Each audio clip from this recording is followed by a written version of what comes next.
Tennessee and Oklahoma.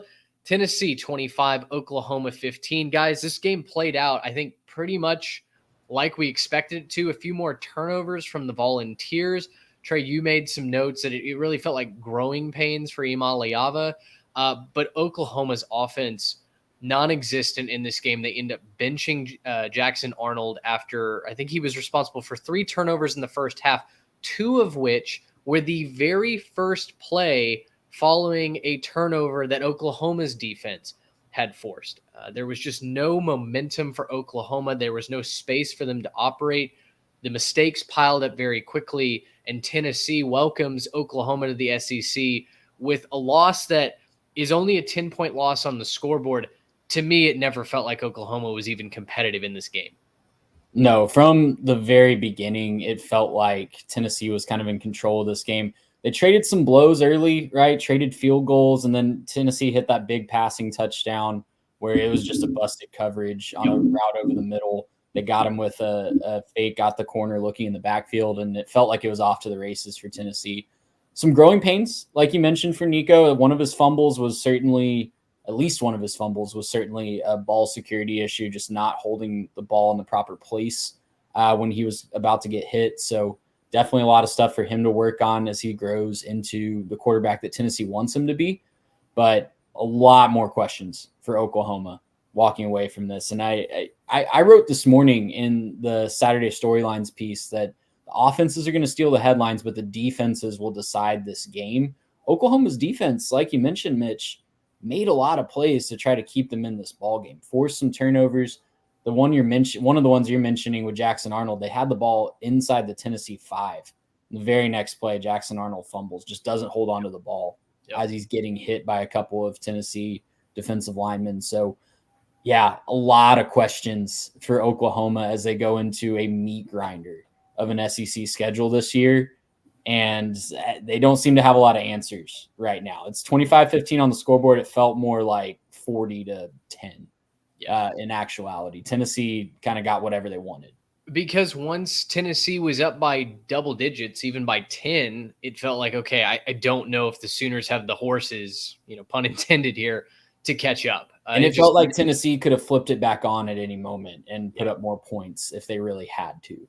So we'll talk about, I want to talk about Tennessee, but the alarm bells should be sounding, I think, in Norman. I think the reality may be finally hitting, whether you read the message boards, whether you read Twitter, but Oklahoma fans cannot be disillusioned anymore that this team is going to make a run to the playoff this year.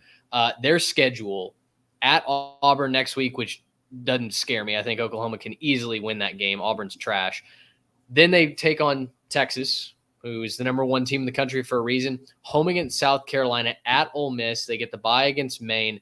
At Mizzou, who looked mortal today. We'll talk about them. Versus Alabama at LSU. That schedule doesn't look as scary to me sitting where we are here in week 4, given some of the performances by South Carolina, by Missouri, by LSU. Heck, even Alabama has looked mortal at times. But the inability to score the football and move the football consistently, really, really concerning to me. Oklahoma passed for 186 yards tonight. 132 of that was Michael Hawkins Jr., the backup. They benched Jackson Arnold when he was 7 of 16 for 54 yards, an interception, and 2 fumbles lost. They only ran the ball tonight, guys, for 36 yards. We came into this game looking at Tennessee's secondary as the way to beat them. It's a thin unit. Maybe if you can run them ragged, that's how you score points against Tennessee. Couldn't do that. They couldn't move the ball on the ground, and then the turnovers also killed you. Oklahoma now evidently has a quarterback controversy now that Michael Hawkins Jr. finished that game. It looked like the staff completely lost all faith in Jackson Arnold. The crowd was chanting for the backup. So where does Oklahoma turn in a week where now they do have to get ready to go on the road? Like, what's step 1 in fixing the schooner?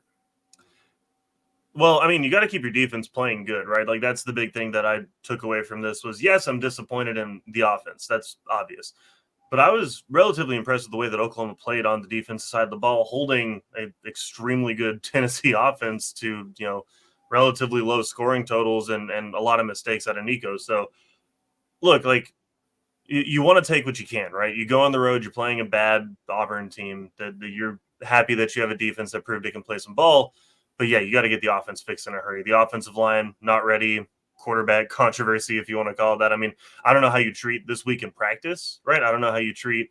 Do you let them split reps at the ones? Do you try to say, hey, let's, get, Arnold his confidence back and see if he can, bounce back, have a nice game against an inferior opponent? Or are we just cutting bait and saying like, hey, we saw you in the big moment and you failed, right? Like this is a question a lot of teams are probably having to ask themselves right now. And that's, Oklahoma's now counted among them. But you're right that at this point, Oklahoma fans should now see like, oh, this is a different thing, right? Like this is a different beast. We maybe overestimated ourselves a little bit coming into the season and now are figuring out just how much this daunting SEC schedule can be. I don't think that it's too late for the Sooners. Like after the way that their defense played, if they can figure out anything to just put together a fairly mediocre offense, I mean, I think they'll probably score some points and win some games they probably shouldn't, but at the same time, that's a big if right now when you just saw the quarterback play that you saw. And I do want to give credit to Tennessee. Like, this is a good Tennessee team. We sat here talking about Oklahoma a lot.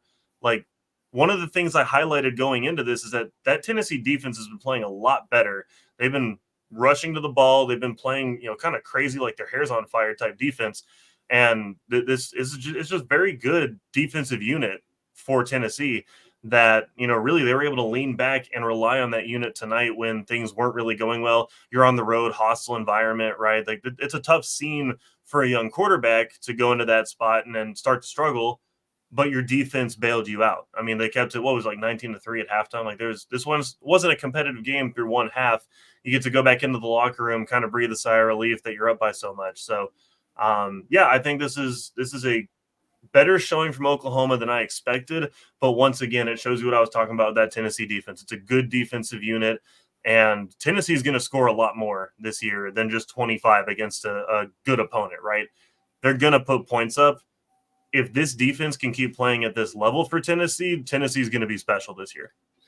Trey, tell me about Imaliava. We talked about the growing pains. Another game where he doesn't put up just eye-popping passing numbers, but there are plays where he definitively looks like he is in control, where he's got that kind of fifth-year senior poise. I feel like Nico is a guy that's going to continue to grow with this Tennessee team. I'm not really daunted by some of those lapses in judgment or the careless fumble necessarily like I would be with a less complete program. Absolutely. You're spot on there. You can look over some of the lapses and focus, some of the freshman plays because of the senior level plays that he makes night in and night out. You look at the stat line, it's not going to wow you tonight, right? He didn't even throw for 200 yards. It was 9.2 yards per attempt, so he's still pushing the ball downfield. He's putting in his receivers in a good position to make plays. And he's, making plays with his legs when he has to as well. He had to run away from some big defensive linemen tonight too, but the difference between him and Jackson Arnold was he kept his composure more often than not in those situations. He had his lapses, but more often than not, he was keeping his composure. That's the difference in the two freshman quarterbacks we saw tonight. Guys, that first half was just, I don't know what you take away from that and hope for the future in development, because if it's anything like that first half going forward for Oklahoma, it's not going to be fun the rest of this year. It won't be like that. You're never as bad as your worst half of football, but that was ugly. That had to send a lot of concerns through Sooner Nation. Well, and good that you made the point. You're not as bad as your worst half of football, but has Oklahoma really had a good half of football so far this season, right? Maybe putting away Temple. Congratulations. Maybe putting away Tulane in the fourth quarter. But other than that, there's not a lot of successes to look back on for the Sooners. So I'm concerned about Oklahoma, optimistic. I think this was a solid win for Tennessee. We'll keep going with the Volunteers. I think now as an SEC favorite, potentially, and a playoff contender, most certainly. Gracious him. How about that?